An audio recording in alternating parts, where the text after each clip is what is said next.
हमारे YouTube channel Shashi Rangeela production को लाइक share subscribe करें और बेल आइकन के बटन को क्लिक करें।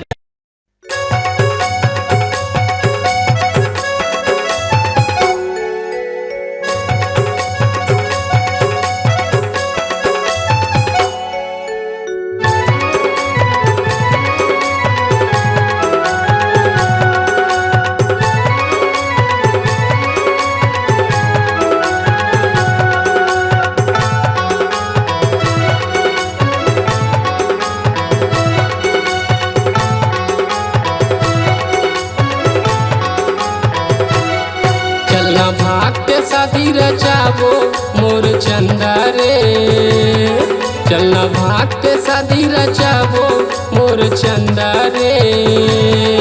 आगे आगे है नवा जमाना डौका बना ले मोल रे, आगे आगे है नवा जमाना डौका बना ले मोल रे। चलना भाग के शादी रचाबो मोर चंदा रे, चलना भाग के शादी रचाबो मोर चंदा रे। आगे आगे है नवा जमाना डौका बना ले मोल रे, आगे आगे है नवा जमाना डौका बना ले मोल रे।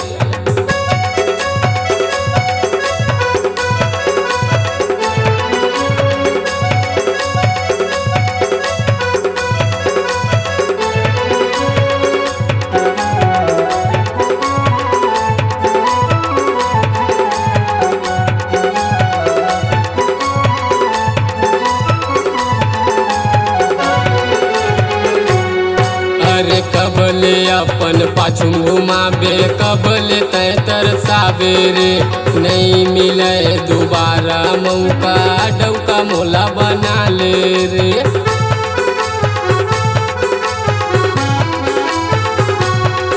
अरे कबले अपन पाछू घुमाबे, कबले तय तरसाबे रे। नहीं मिले दोबारा मौका डौका मोला बना ले रे। चलना भाग के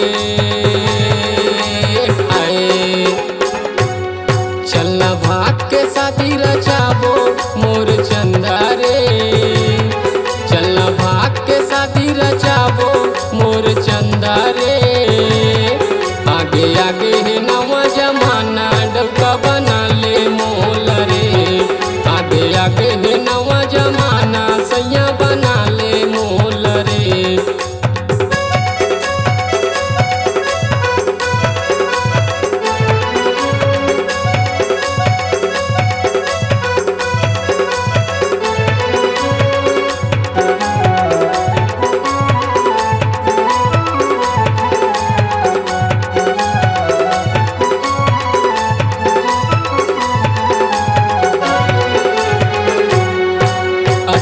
ले ऊपर हो गई उमर, दिखत टूरी है खाटी जहर। मन हमरो करत भाई ले जामो वेला भगा के शहर।